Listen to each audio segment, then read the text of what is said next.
So ayun guys, meron tayong unit dito, Hyundai Tucson na medyo low power at saka delay yung atras, matagal bago mag-atras. Okay? Delay yung atras, no? Oh, atras na atras. Ganyan. Ganyan yan. Ngayon, naka-atras yan. Oh, nag-atras yan ganyan. Tapos i-rev mo muna ganun. Oh, yan. Oh, delay siya. Oo, dili siya. Sige daw. Oh, okay naman na. Pagka Park. umatras na, okay na. Sige daw, park daw tapos atras ulit. Hindi, Yan. pag nakapasok na, okay na yan. Ayan o. Oh, ganyan. Oo, bago siya magtakbo. I-rev mo Delay muna. siya ng konti. Okay. Yo. So, ayun guys, fast forward agad tayo. Wala na tayong intro dito. Tinanggal agad natin yung takip ng transmission. Kasi ang ibababa natin dito yung valve body lang.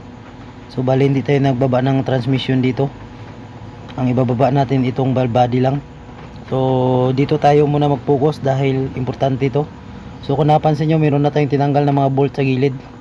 Sa mga gilid, ayan. Sa Hyundai Tucson lang to. So, ito yung kulay puti na bolt. Ayan, kita nyo na kulay puti yan sa gitna. At saka itong tatlo sa taas. So, wag nyong tanggalin yan kapag nagtanggal kayo ng valve body, para hindi malaglag yung mga bulitas sa loob, kasi ang loob niyan ay may mga bulitas, baka malaglag at mawala. So bali itong mga kulay itim lang yung tatanggalin natin para makuha natin ng buo yung valve body. So ayan. So sa gilid lahat ay tanggalin nyo lahat ng sa gilid, yung sa baba. Dito sa gitna ay yung kulay puti lang na bolt ang wag nyo tanggalin. Yung kulay itim lang yung tanggalin nyo kasi buo naman niya papalitan. So ayun, fast forward tayo. So tinanggal na natin yung valve body dito. Ito yung hitsura niya sa loob. Ayan, kung napansin nyo, parang sunog yung ano dito, yung mga baso-baso niya. So siguro matagal hindi nag-change oil yung may-ari. Okay, medyo nasunog lang yung mga ano dito. So hindi rin natin alam bakit nagkaganyan. So fast forward tayo. So ito yung valve body na ipapalit natin. So ayan. So bali hindi ito bago, surplus lang to. Binili lang to ng may-ari. Okay. Ito yung luma niya. Ayan. So wala tayong ibang papalitan dito kundi itong valve body lang. Bakit valve body yung ipapalit natin? Para ano natin, para hindi na tayo mag back job para malaman natin kung okay talaga. So siyempre parehas lang naman yung hitsura nito. Wala namang pinagkaiba siguro. So sige, fast forward tayo. So yung mga kulay itim kanina, itong salaan din ay pinalitan na rin natin ng bago. Fast forward lang natin. Ayan, iba, kita nyo na medyo hindi na kulay itim yung kulay. So ganito pala yung original niya na kulay, yung parang baso-baso nya. So ito yung mga kinuha natin na ano, yan, parang nag-iba yung kulay. So ito yung salaan niya na pinalitan natin. So ayan, kasi medyo nabutas na kasi yung gitna. Ayan, kita nyo na mayroong gitna dyan na salaan. Ito, ayan, butas yung gitna nya. So yun lang naman yung pinalitan natin. So fast forward tayo. So ayan, hindi natin pinakita kung paano natin kinabit kasi parehas lang naman yan kung paano natin binuksan. Ganun din pagkabit. So ayan, kita nyo na nakabit na natin lahat. Ayan, fast forward lang natin kasi madali lang naman to ikabit kapag nabuksan na natin tapos ikabit lang. Okay. So yun lang. So fast forward tayo. So ayan, nakabit na natin lahat. Ayan, ganito pala kailangan tanggalin yung sa ilalim nito para mababa natin yung ano, para magluwag yung pagbunot natin ng valve body.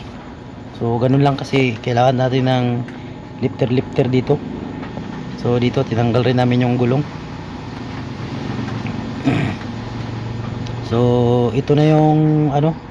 So dito lang tayo maglalagay ng langis ng ETF sa ano niya, sa gauge ng transmission. Okay. So fast forward na ulit tayo. So hindi na lang pinakita kung paano namin nilagyan ng langis kasi marami naman nakakaalam kung paano maglagay ng langis dito ng ETF. So ayan, siyempre kung na yung kailangan, yung sukat nito kailangan paanda rin siya. Tapos pag mag-init kailangan nasa hot siya. So kailangan naka-andar lang yung engine. So yung tamang pagsukat nito para malaman natin na sakto talaga yung langis niya. So pass forward tayo. Okay. Ayun, sige, testing natin dito. Okay. Hindi, abante mo na. Abak brake. Okay, abante. Ha? Naka-drive siya? Nakapeno.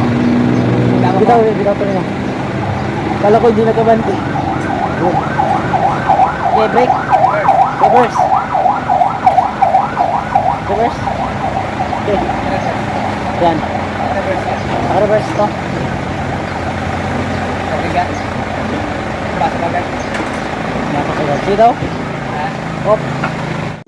So ayun guys, kita nyo naman na umiikot-ikot pa naman yung gulong.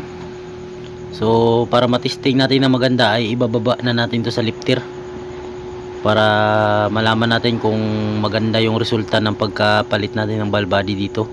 So kita nyo yung kasama natin na medyo pogi na pinakabit lang muna natin ng gulong dito. So yun. Hindi. Sige daw sir, ano mo daw? Atras. Tingnan mo daw kung may bili.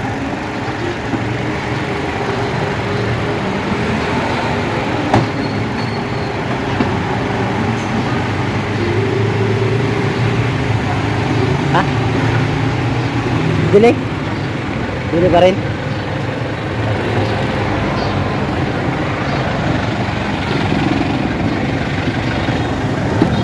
Bili pa din? Hindi, okay naman na.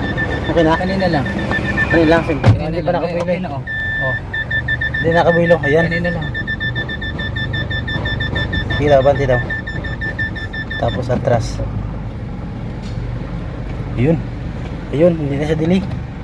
So, ayun guys, dahil okay naman yung ginawa natin. So, na-test drive na pala namin to. Mismong may-ari na ang nagsabi na okay na. So, hindi naman siya low power na. At saka hindi na rin nagdi-delay yung atras niya. So, yun lang naman pinalitan natin yung valve body. Hindi na ako nakapag-video sa highway dahil nalubat na yung cellphone natin. So, nag-shutdown. So, hanggang dito na lang yung video natin. Maraming salamat. God bless.